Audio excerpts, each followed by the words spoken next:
Shalom, ide dane pemiarsa suluh galangkangin sami sane luwihang titiang.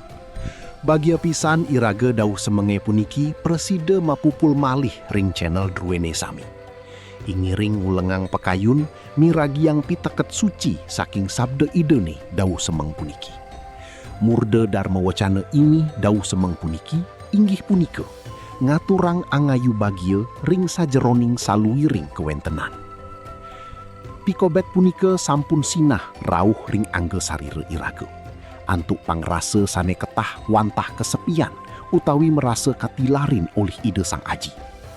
Nanging sampun masti kayang, ring rahina mangkin malarapan antuk surat siki Tesalonika 5 pausan plekutus, iraga kapaicain silih tunggil piteket sane nenten lumrah. Inggih punika matur angayu bagia ring sajeroning saluiring kewentenan. Urat yang becik-becik, cakepan suci mausang ring sajeroning saluiring kewentenan. Boyaja mausang antuk saluiring kewentenan. Punapi ke ide dane sane kapiasihin oleh ide sang aji. Nainin magenah ring kauripan sane kalintang meweh. Nenten keabtiang mangde iraga liang ring kesangsaran utawi pikobet punika. Nanging ide ngarsayang mangde pikayun iraga setate angayu bagia ring ide sang aji. Sajeroning napi jekawentenan sane kapanggih. Nguncarang rasa angayu bagia punika wantah pinah ke bukti iraga. Miwah kunci sane mungkahin lawang kasukertan. Rikala iraga nguncarang rasa angayu bagia, iraga nyuk serahang pikobet iragani saking angge sani sampun lintang tur lingsut ring ajeng ide sang aji sani maha mulia tur maha kuasa. Antuk punika iraga ngicalang kekuasaan pikobet punika mangda nenten malih dados tategenan abot ring pikayunan. Para pamiarsa sareng sami, ngiring laksanayang pangaturan angayu bagia dados linggih kauripan iragani. Laksanayang punika sakadiaturan miyik ring ajeng ide sang putra Yesus Kristus.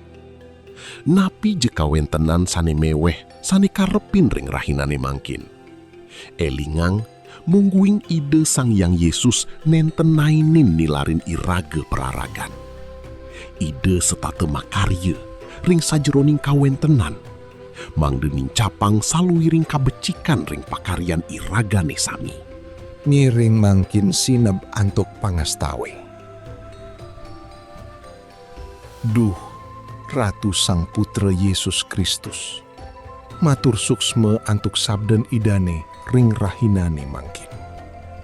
Ajegang jekapitayan titiange sami. Mangde titiang setate madue pikayun sane angayu bagia, sajeroning napi jekawentenan sane nibenin kauripan titiange.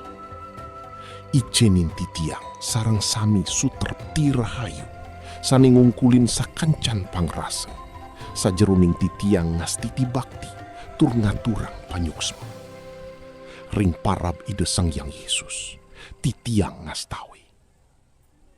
Amin. Para pamiarsa sinamian sane kusuma yang titiang, wantah asa punika sabda sane prasida kawidarang dauh semeng puniki. Dumogi paswecan ide sang aji, sih kapitresnan ide sang putra Yesus Kristus, miwah pasawitran sang roh suci, setate ngemertanin semeton sinareng sami, saking mangkin ngantos selawas-lawasnyane. Amin. Matur suksema, ide sang aji micenin kerahayuan pabuat iraga sareng sami. Shalom. Semeton pemiarsa channel Suluh Galangkangin. Yening semeton ngerasayang pican ide sang aji, malarapan antuk sabda sane kawedar ring channel puniki, rarisang bagiang ring semeton lianan. Dumogi ipun taler pulih amerte, tur ngerasayang kasukertan saking ide. Suksme.